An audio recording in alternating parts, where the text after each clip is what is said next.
Na današnjoj sjednici Skupštine opštine Pale odbornici su jednoglasno usvojili sve odluke vezane za realizaciju investicionih projekata na Jahorini, a koji se prije svega odnose na prodaju zemljišta Olimpijskom centru za izgradnju gondole i kaskadnog parkinga sa početnom tržišnom cijenom od 300 konvertibilnih maraka po kvadratnom metru.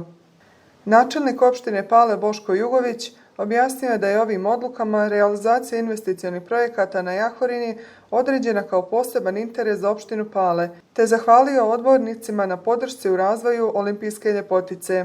To je ono na što sam ja danas ponosan i zahvaljujem se svim odbornicima koji su jednoglasno glasali za te odluke. Mi smo u pripremi ove skupštine i u razgovoru sa upravom Olimpijskog centra, menadžmentom, nadzornim odborom dogovorili da odmah po isplati ovog zemljišta koje se ne poklanja, nego ono se plaća, ali se plaća po tržišnoj cijeni, će biti organizovan sastanak na kom će se tačno utvrditi koji dio sredstava će u budžetu za iduću godinu biti uvršten i mi ćemo dio tih sredstava vratiti na Jahornu i to je svakako i cilj, jer iduća godina treba da maksimalno podrži ljetni turizam, jer mi odmah nakon znači, završetka zimske sezone očekujemo da gore uradimo određene trotoare, staze, postavimo klupe, u toku iduće godine angažujemo komunalno preduzeće, saniramo određeni dio puta i u svakom slučaju damo dodatan podsticaj za Jahornu kao olimpijsku planinu. Šef kluba odbornika PDP-a Igor Tošić rekao je da će ova politička partija uvijek podržavati investicije na Jahorini, koje doprinose razvoju turizma, ali i stvaranju novih radnih mjesta za građane Pala. Dio PDP je bio opet dio dobrih prijedloga, dobrih odluka. Jednoglasno je donešeno, ponosim se time i svakako da će to doprinijeti unapređenju turizma. Mi smo imali jedan konkretan zaključak, a to je da se pola sredstava od tog prihoda vrati kroz investicije na Jahornu. Na taj način opština Pale pruži podršku razvoju Olimpijskog centra, razvoju dodatnih sadržaja, jer sigurno da je Jahorna jedna najveća fabrika gdje veliki broj ljudi ostvaruje primanja gore, posebno u zimskoj sezoni. I mislimo da na taj način, razvojem destinacije putem koji ona sada ide, će otvoriti veliki broj radnih mjesta. Mislimo da je bilo korektno od opštine Pale da pruži takvu podršku. Damjan Škipina, šef kluba odbornika SNSD-a u Skupštini opštine Pale, također je pohvalio slogu odbornika koja je, prema njegovim riječima, uvijek prisutna kada je riječ o razvoju Jahorine. Ko zna koji put da Skupština opštine, odnosno odbornici Skupštine opštine Pale jednoglasno podržavaju sve projekte koji se tiču Olimpijskog centra Jahorine.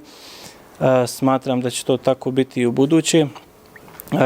Možda je vrijeme i da se malo ozbiljnije sjedne i porazgovara. Vjerujem da to zaslužuje jednu tematsku sjednicu kad je u pitanju Jahorina i planovi za budućnost na Jahorini.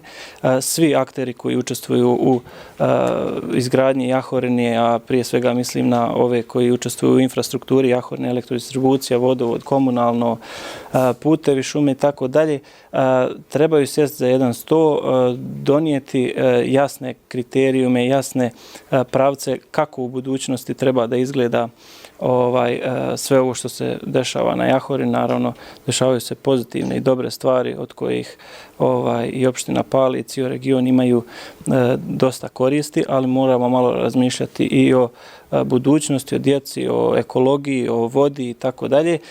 Treba napraviti jednu sveobuhvatnu strategiju. Predsjednik Skupštine opštine Pale Siniša Lasica rekao je da je ovo bila jedna od najznačajnijih sjednica u ovoj godini, sa čak 41 tačkom dnevnog reda, te da su se odbornici, prema njegovom mišljenju, nepotrebno zadržavali na par tačaka.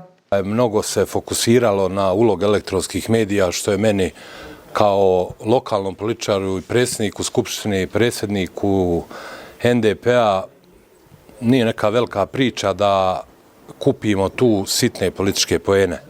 Mi treba da pokažemo građanima Pala koji su dali glas da mi budemo ovdje i koje predstavljamo na terenu ono što se radi. A ono što se spinuje na ovaj ili onaj način putem medija, televizijskih, novinskih, elektronskih i tako dalje, mene kao predsjednika Skupštine puno ne dodiruje. Odbornici su usvojili i informacije o preventivnom djelovanju protiv bolesti zavisnosti opojnih sredstava na području opštine Pale, kao i izvještaj o izvršenju budžeta opštine za prvih 6 mjeseci tekuće godine.